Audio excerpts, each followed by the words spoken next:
right, it is exactly 9 o'clock, top of the hour, and you're just right on time for KUTV Primetime News. And of course, this is the 30th day of July, the year 2024. Indeed, it's a day that a lot has happened in the political sphere. And of course, this is a day that has been precedented by the talks of impeachment of Deputy President Rigathi Gachagua.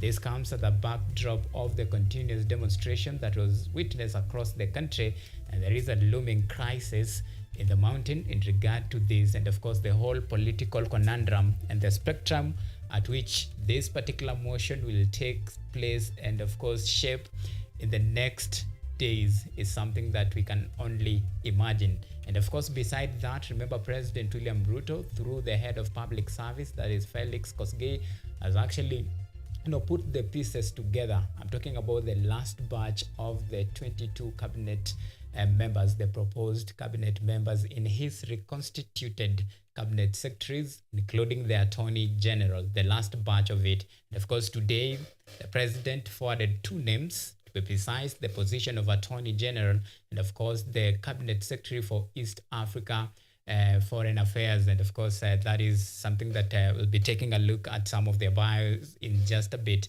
And of course, we'll begin with the Attorney General. Remember, this is the first time should her name see the light of the day. Kenya will be making history to have the first Attorney General, the female, to be precise. And this is, in accordance, this is Dorcas Oduor. And of course, her education background, and we'll begin with her education background, just to give you a brief overview of who she is. Oduor holds a master's degree in international conflict management from the University of Nairobi and a Bachelor of Laws from the same institution. Now, let's take a look at work experience. She was a Secretary of Public Prosecution upon her nomination, and of course at the Office of Director of Public Prosecution. She's also her High Court advocate. That is her work experience and of course educational background, just to bring you up to speed and of course to put you into perspective with this the Attorney General nominee, this position that if her name will see the light of day, she will make history, becoming the Kenya's first Attorney General. And of course, another cabinet nominee, and of course, you're talking about now Beatrice Askuli Moe. And of course, this is the cabinet secretary nominee for East African Community Affairs. She holds a Bachelor of Arts and Social Sciences at the Catholic University of East Africa, and she is currently pursuing her master's degree. That is according to Head of Public Service Felix Kosgei. Now, her work experience, she is ODM National Election Coordinator Committee. And of course, Beatrice also served in that capacity, coordinating election and of course affairs at the Orange Democratic Movement Party. She also served as the County Executive Committee member in charge of water, irrigation and agriculture in Turkana County. Well, that is another nominee for East Africa Affairs. And of course, this whole issue has brought another very important discussion in line with the matter to do with the two-third gender rule in regard to this. And of course, this is in line with Article 27 Clause 8 of the Constitution that talks about, the Constitution of Kenya highlight and give framework of the appointment and elective position in regard to this two-third gender rule. It is something that as a country and as a nation, we have struggled with it. Now, Article 27 Clause 8 of the Constitution of Kenya 2010 provides that the state shall take steps to ensure that not more than two-thirds of members of all elective and appointed positions are of the same gender. And this brings us to a very, a very interesting conversation in regard to this. And let me just put you into perspective. A little bit of maths. We have 22 cabinet secretaries. Of course, this is the nominees plus 21 plus Attorney General to give it a total number of 22 members. We have 14 male and 8 female. Now, members of Ruto's proposed cabinet 22, that is 14 male and 8 female. So does it meet the two-third threshold, the gender rule? So let's do a simple math. 2 Two-thirds of 22, that is about 14. So to answer the question, it will be they've already met the two-thirds of these 22 cabinet, positions, and of course cabinet secretaries, just to bring the light. So this is a mathematical aspect of it. I'm talking about now the two-third gender rule, something that we have really struggled for quite a while to achieve. Now, remember the names are subject to approval by the members of the National Assembly, and the process will begin on 31st of this month, beginning tomorrow, all the way from the vetting of these nominees from the Interior Cabinet Secretary for Interior and National Coordinator, that is Professor Kithure Kindiki, all the way to Soipan Tuya, Ministry of Defense, and of course Environment, that is Aaron Duale, until the last of them. Should their name, of course, pass all the credentials and the merit as required by the Kenyan Constitution, then these are the batch of the new cabinet. We call them the reconstituted cabinet, at the backdrop of the continued demonstration orchestrated by the Gen Z. And of course, there is something that we'll be diving into a little bit later on. But first thing first, our top stories tonight.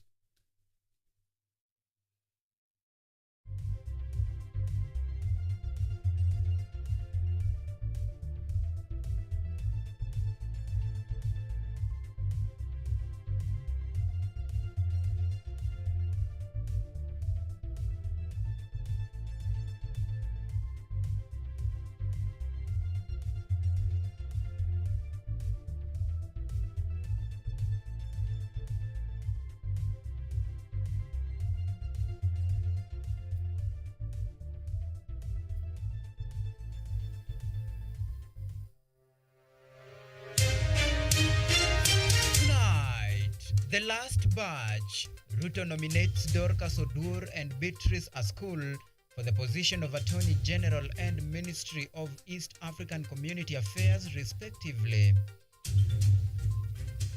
Hold your horses. No deal yet. Davadi says no deal has been signed with Adani Holdings to lease JKIA.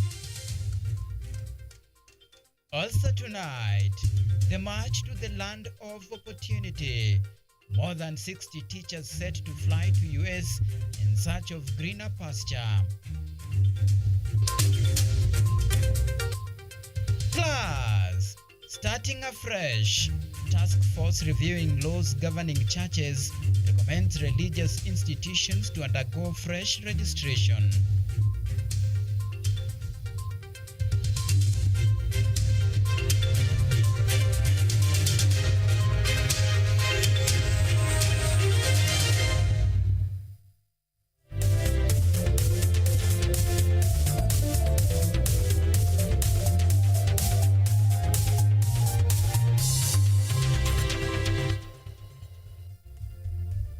This is KUTV Primetime News with Auma Evans.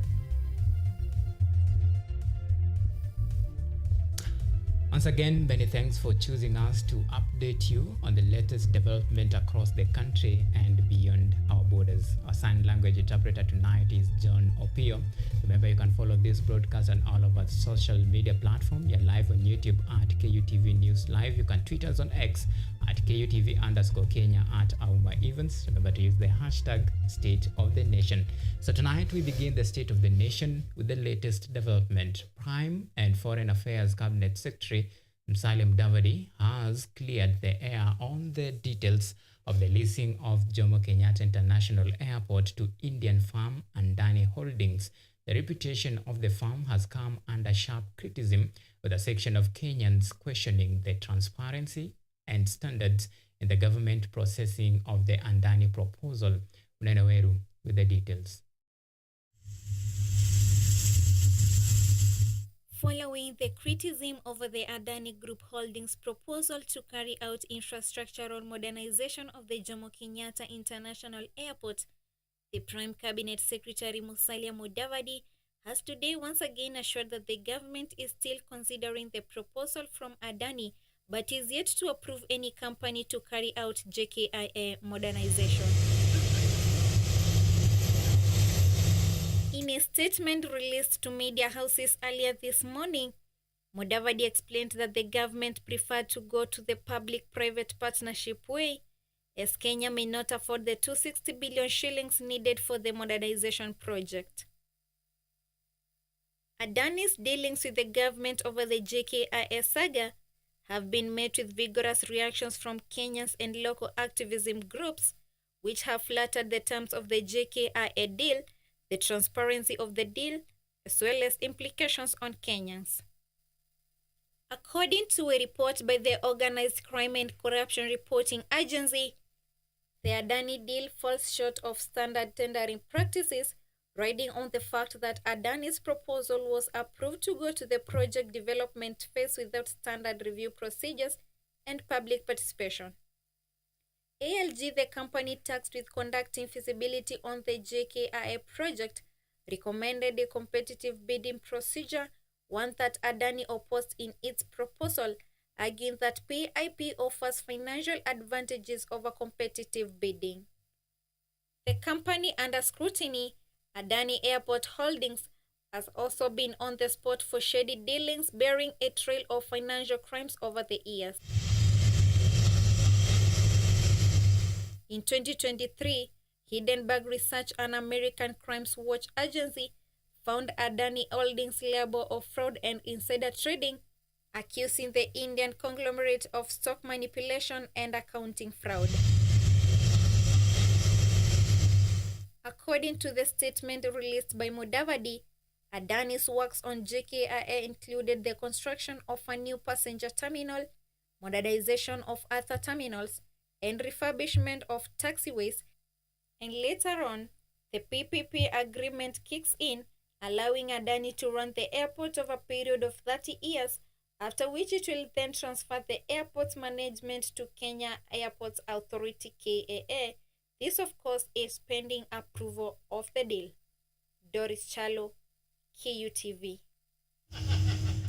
And now let's switch gears to matters education. Over 60 teachers are set to jet out to the United States of America in search of greener pastures. Speaking during the flag-off ceremony, Prime Cabinet Secretary Musalia Mudavadi applauded the teachers, emphasizing the significance of their role as ambassadors of Kenya abroad. This comes amid growing concerns over pay disparities and the drawn-out nature of recruitment from the junior secondary school teachers, as Purity Njambi now reports. Prime Cabinet Secretary Musalia Mudavadi has encouraged teachers who secure jobs in the United States to showcase the high standards of Kenyan education and to make the most of the opportunities in the US. Speaking during the send-off ceremony of more than 60 teachers, Mudavadi assured them of the government's commitment to their rights and welfare while working abroad. Kenyans are very good in terms of their skills and how they've been able to not just showcase themselves, to actually prove themselves. You are good workers, you communicate very well. Mudavadi also highlighted the importance of their contributions to both their new communities and back home in Kenya, his remarks being part of his broader message of fostering international cooperation and seizing opportunities for growth and development. We are looking at you with a lot of hope that you prosper, because when you prosper, then Kenya also does what? Prospers. The teachers were guided by Consult Center Limited and Pesua International Job Placement Consultancy in seizing this opportunity. We really want to thank those who have really spearheaded this. Consult Center Limited and Pesua International.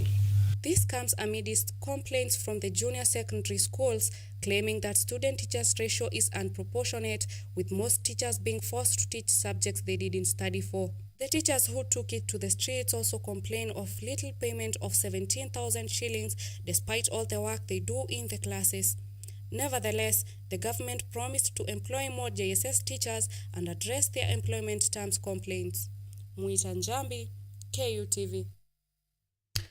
Now, Kenya for the past 1 year has collected remittance totaling to 671 billion shillings from Kenyans living abroad.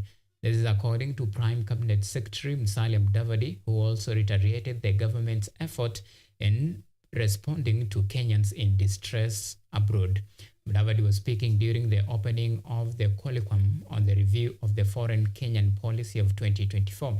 Let's get more from our very own Theophilus Masharia. As Kenya seeks to position itself in the international arena and a key player in diplomatic relationships, Cabinet Secretary for Foreign and Diaspora Affairs Musalia Mudavadi today presided over the official opening of the seminar for the review of the foreign Kenyan policy of 2024 in Nairobi. Since the publishing of the first foreign policy in 2014, Prime CS noted that Kenya's role in international affairs has globally expanded thanks to numerous restructuring of the policy to help Kenya align with the domestic and foreign policy priorities of the government. Nairobi hosts the headquarters of two global United Nations offices, UNEP and UN Habitat, and the UN headquarters in Africa, UNON, together with over 80 agencies and international organizations.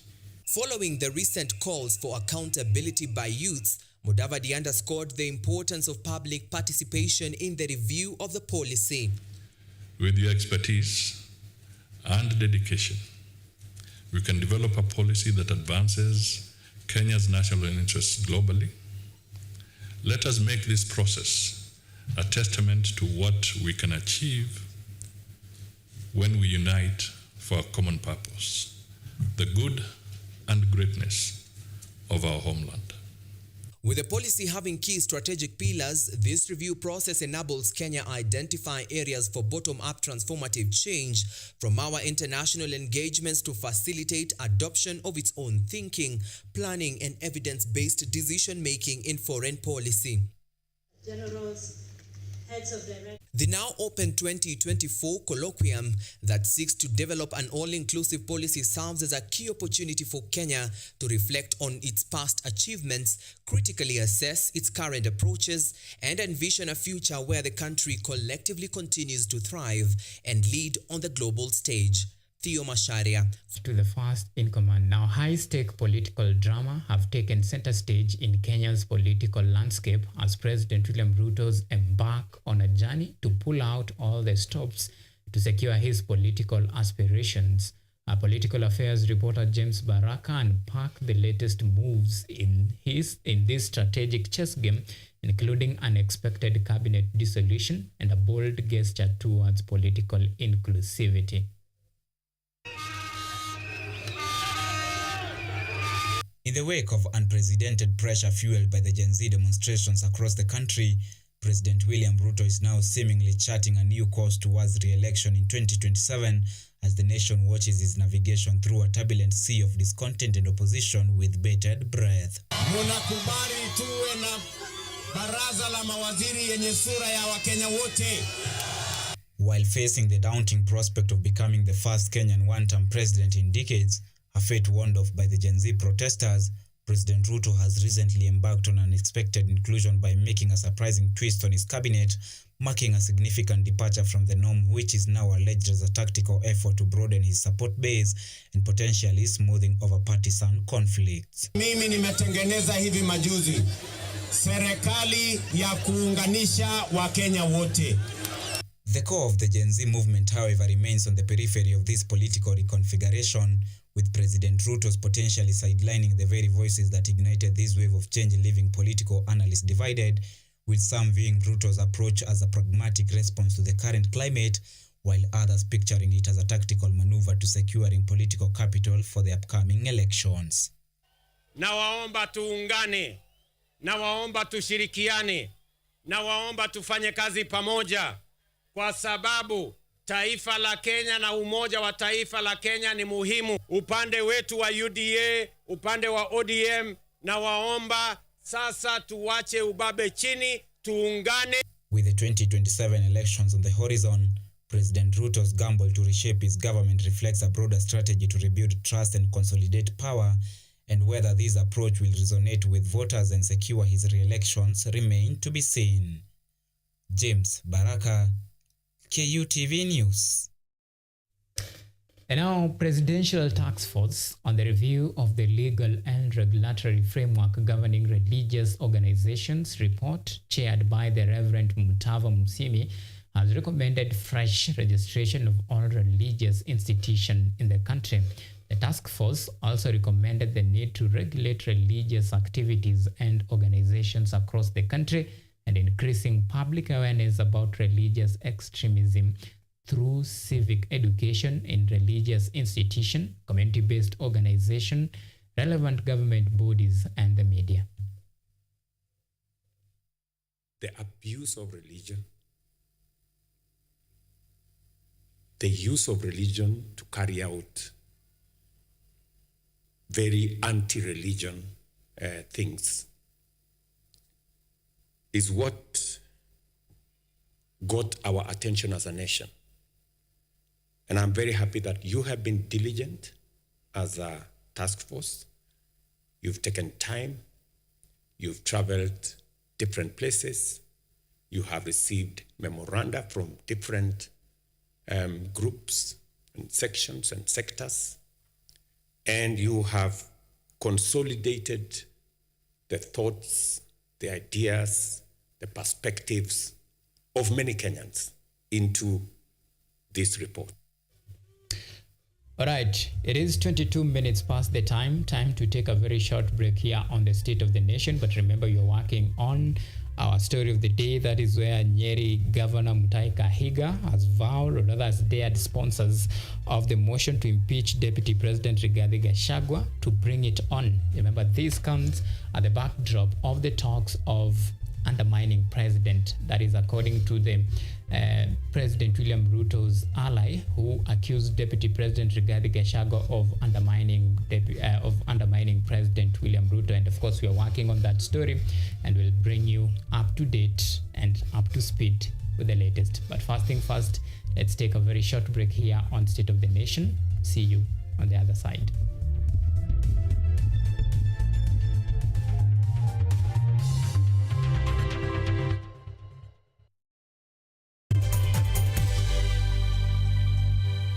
Are you an aspiring media practitioner, a graduate, or you just want to advance your skills in television production? Then welcome to Kenyatta University, where education meets innovation. KUTV, the premier university television station in Kenya, is now offering short courses in TV studio, field technical operations, and video editing. Through these courses, you will acquire hands-on skills on camera operations, media production, lighting techniques, audiovisual editing, and sound and visual control, and how to operate key equipment in modern TV control room. Enroll today at KUTV and discover your full potential in cutting-edge TV broadcasting. Graduates of these courses will receive professional certificates. For more information, visit our offices at KUTV Studios or call us on 020-4255 or SMS us on 0739-110-544. KUTV, a new experience.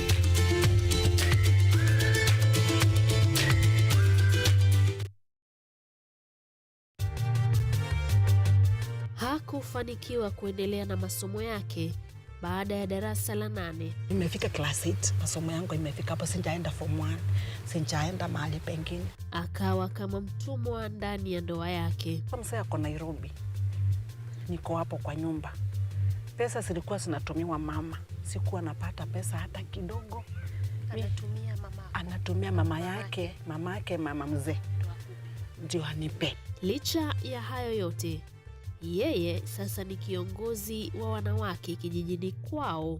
Haya utayapata katika simulizi yake Jumatano hii ndani ya kipindi cha Mwanamke Mwake Mwake, nami Caroline Kimwele.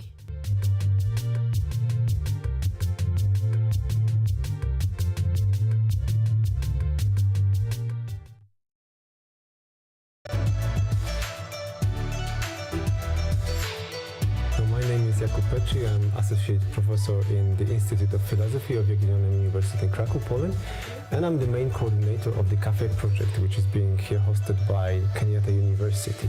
My name is Ewa Hudoba. I am a project manager in this consortium. Keep watching cutting edge research at Kenyatta University Television.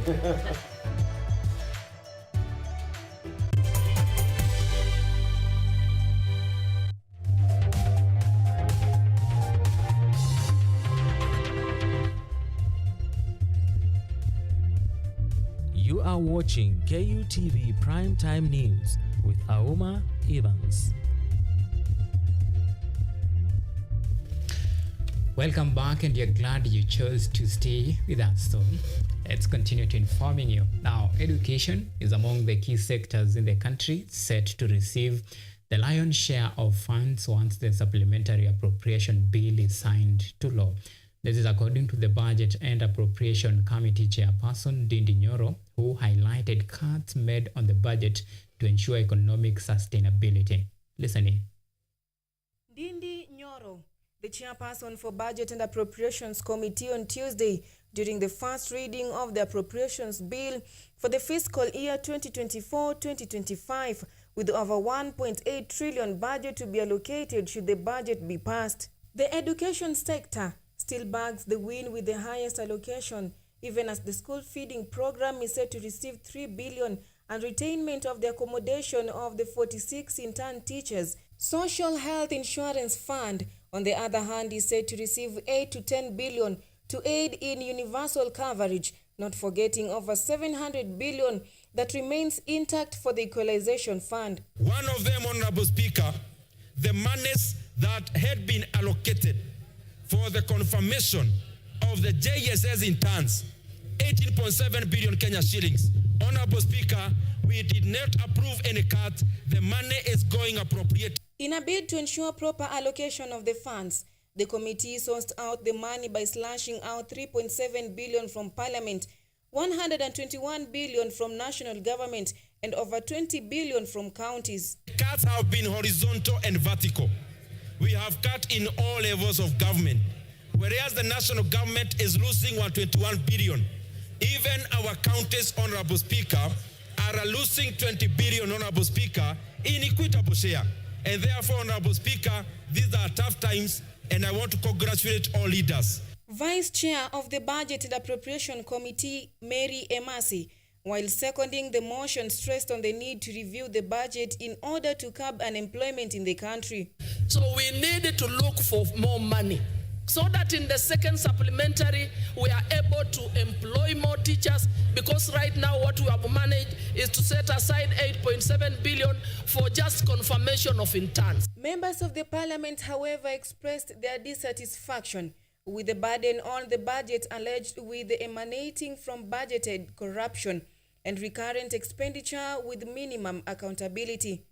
Nevertheless, members highlighted the need for committee to allocate more money to the agricultural sector to help boost agri-tech in a bid to promote more saving in agribusiness.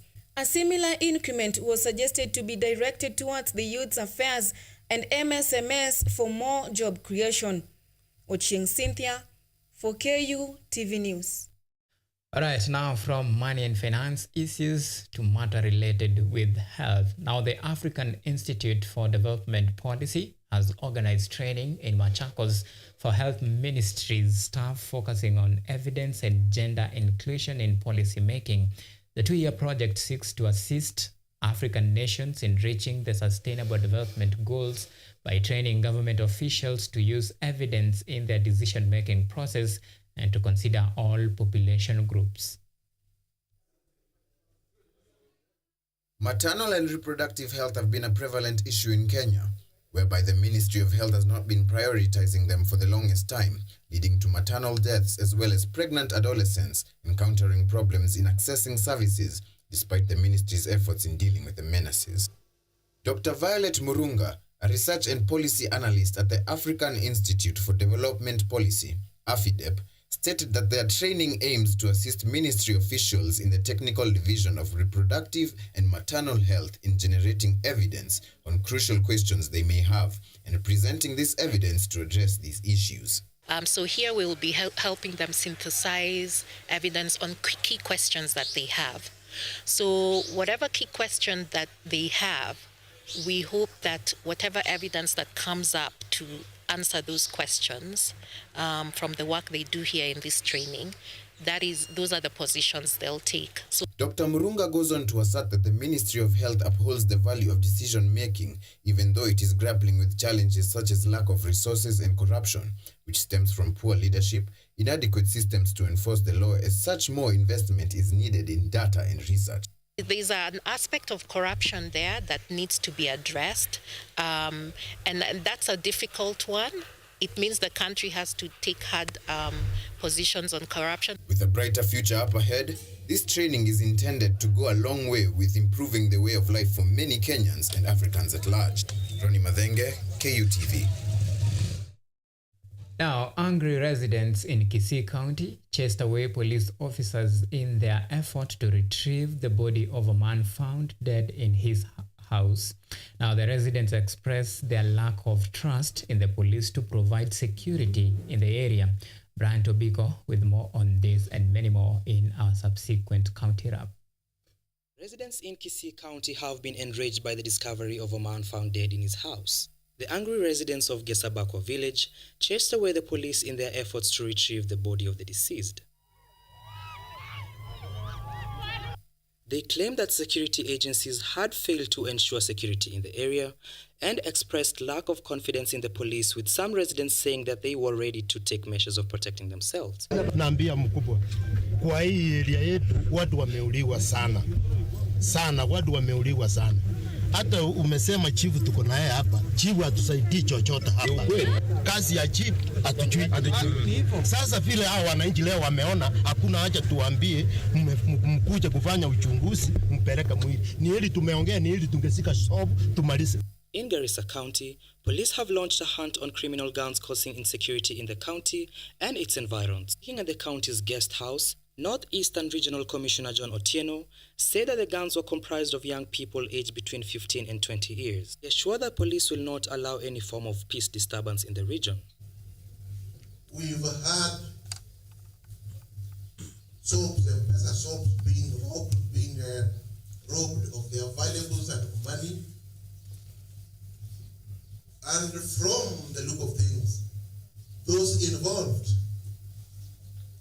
are young people, youth of the ages of 17, 18, 19, roaming around, threatening lives and property. So we should not allow insecurity in Garissa. It's not going to be an easy thing. It will spoil a lot of things. I also want to agree with the RC.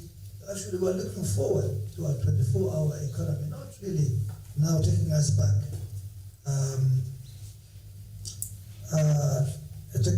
to insecurity issues.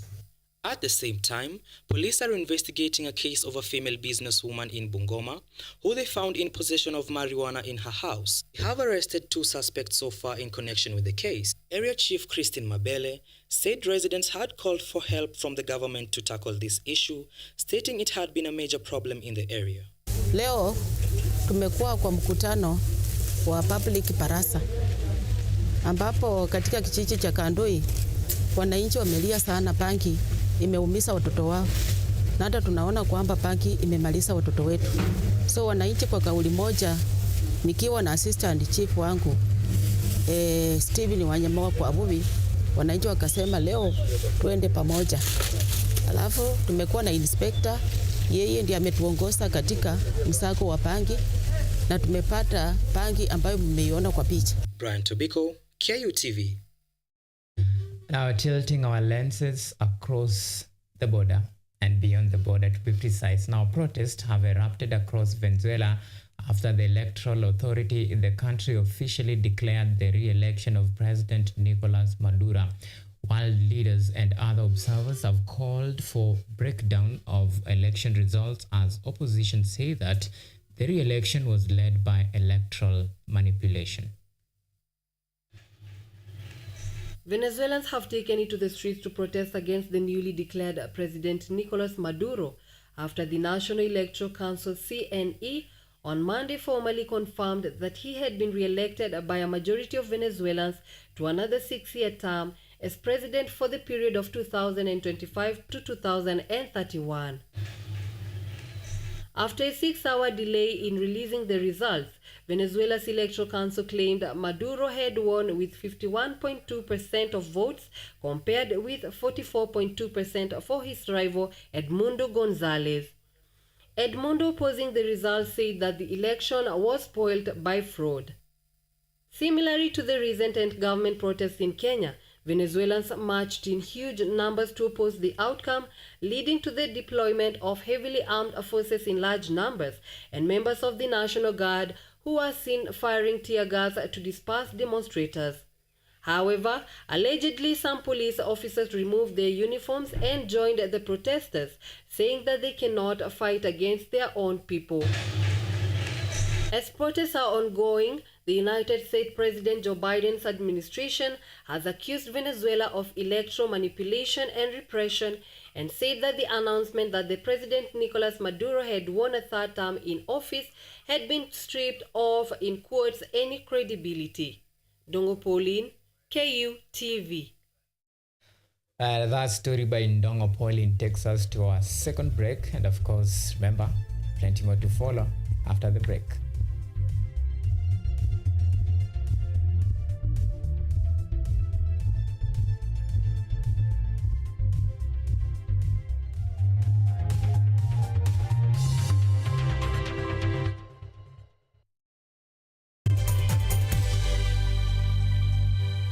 Are you an aspiring media practitioner, a graduate, or you just want to advance your skills in television production?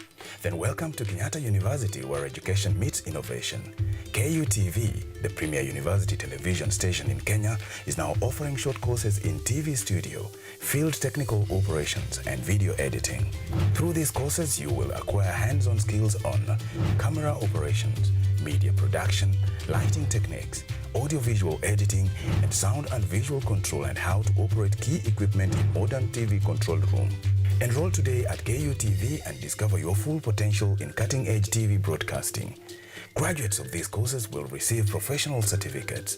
For more information, visit our offices at KUTV Studios or call us on 020-870-4252 or 020-870-4255 or SMS us on 0739-110-544.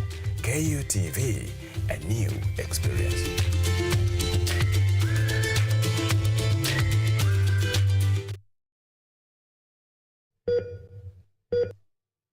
Are you healthy, or rather, do you maintain a healthy lifestyle? According to WHO, health is regarded as a state of complete physical, mental, and social well-being, and not merely the absence of disease. Welcome to Focus on Health, a show on all matters health, wellness, and lifestyle.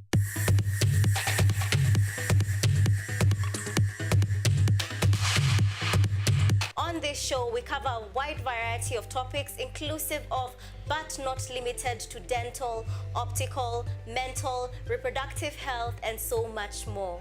Join me, Joy Bofenda, every Thursday at 7:30 p.m. on KUTV for compelling insights and discussions on all matters health. See you then. Focus on Health, your weekly dose of health and wealth information on KUTV.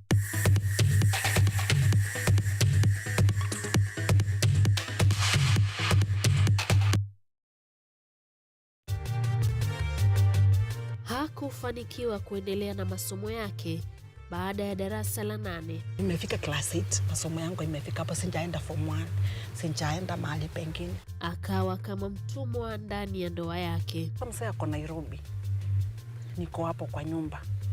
Pesa zilikuwa zinatumiwa mama, sikuwa napata pesa hata kidogo. Anatumia mama yake, mama mzee ndio anipe. Licha ya hayo yote, yeye sasa ni kiongozi wa wanawake kijijini kwao. Haya utayapata katika simulizi yake Jumatano hii ndani ya kipindi cha Mwanamke Mwake Mwake, nami Caroline Kimwele.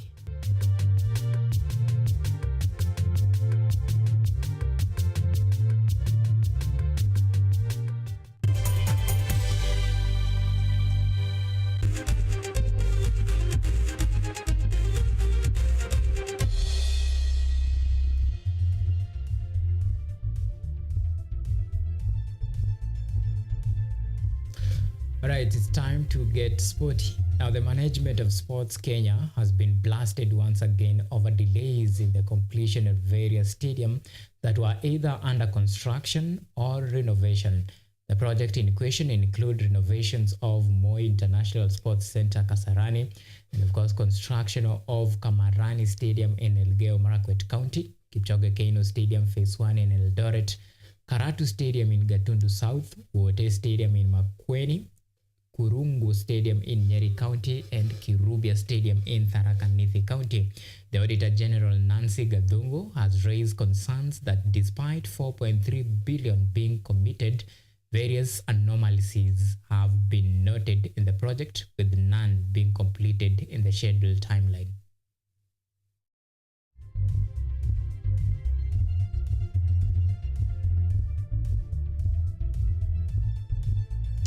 Right, now let me take you to Paris. Now, Kenya's Malkia Strikers lost to Brazil 3-0 in the opening match at the 2024 Paris Olympics. The Brazilian squad, powerful server and spike proved too much for Kenyan defense, who found themselves helpless against the South American heavyweights. The result leaves Malkia strikers in a tight spot and a must-win situation as they prepare for their next challenge against formidable Polish side on Wednesday, who defeated Japan 3-1 earlier on.